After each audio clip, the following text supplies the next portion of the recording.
प्रिय छात्रों, आज अध्यापन के क्रम में मैं लेकर के उपस्थित हुआ हूँ हल संधि का एक और रूप।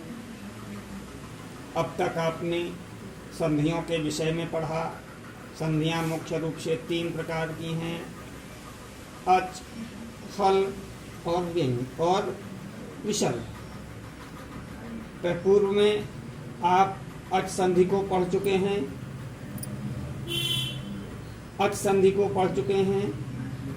अब हल संधि के रूप 3 रूप आप पढ़ चुके हैं। चौथा रूप है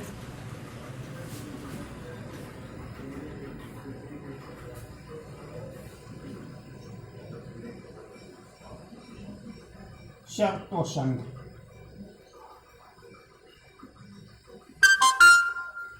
सूत्र है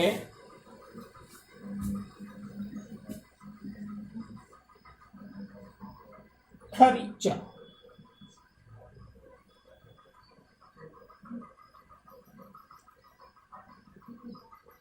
इसका मतलब है कि यदि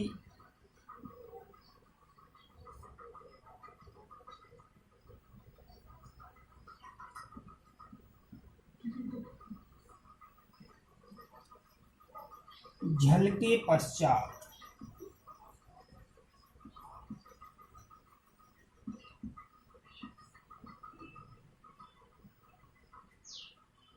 खर आई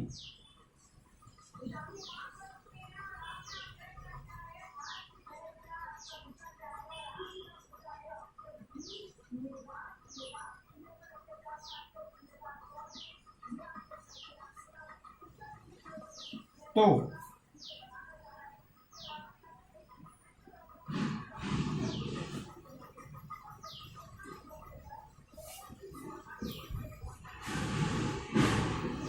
झल का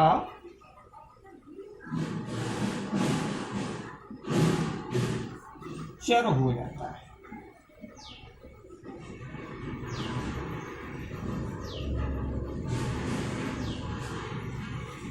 अब देखिए, यहाँ हमें ये समझना है कि पहले क्या है झल, फिर क्या है खर, दोनों का क्या होता है चर। अब यहाँ प्रश्न उठता है कि झल क्या है।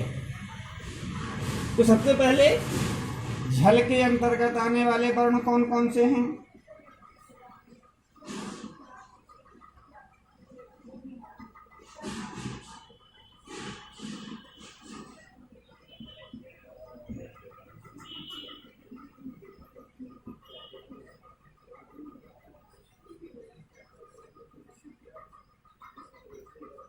ये झल के अंतर्गत आते हैं किसी भी वर्ग का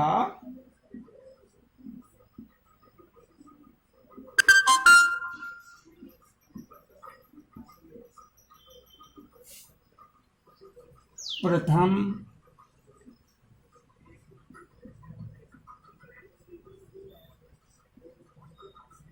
द्वितीय,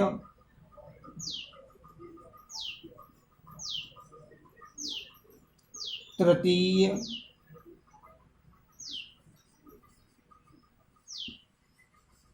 चतुर्थ वर्ण तथा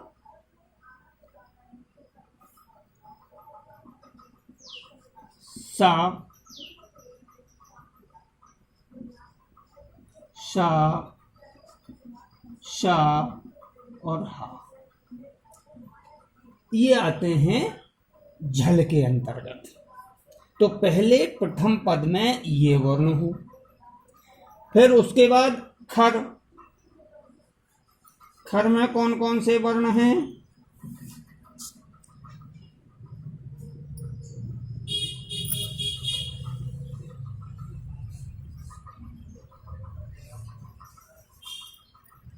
अब खर में आने वाले वर्ण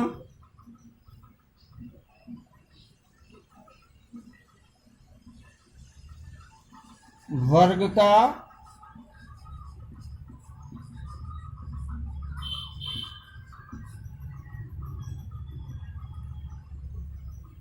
प्रथम,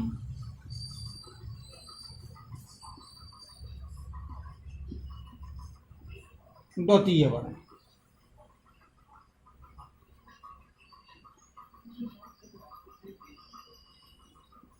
और तीनों प्रकार के सा।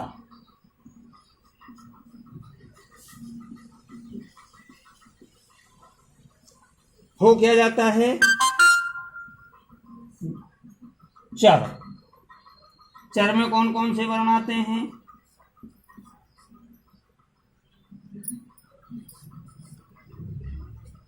चर में कौन कौन से वर्ण आते हैं?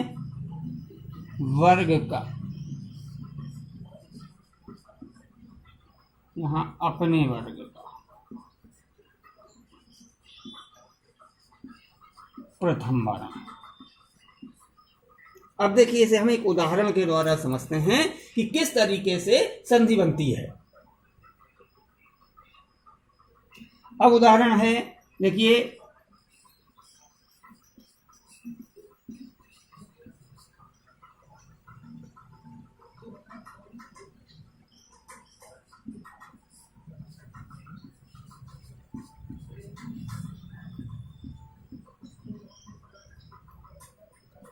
सद धन का रहा।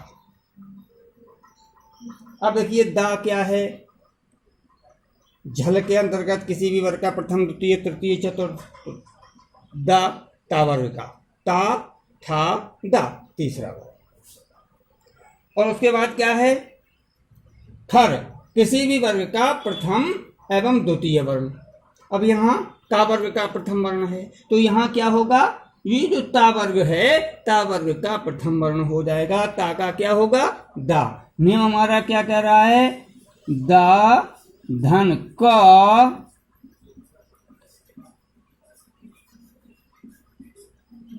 क्योंकि ये प्रथम वर्ण होगा, तो ता का, दा का, ता।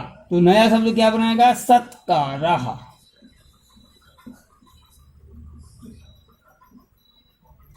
इसके अलावा दूसरा उदाहरण देखिए,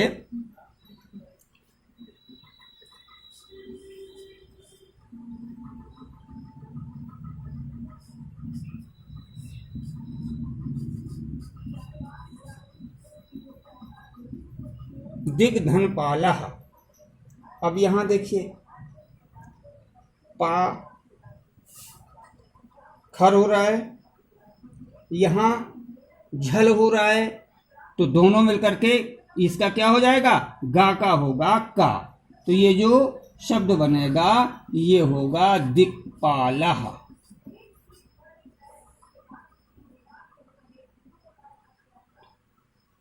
यानी इसमें क्या मिला?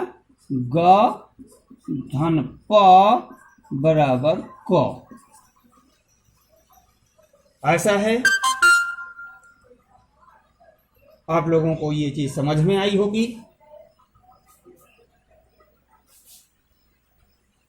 ये चीज आपको समझ में आई होगी। कल एक और संधि लेकर के उपस्थित होंगे। नमस्कार।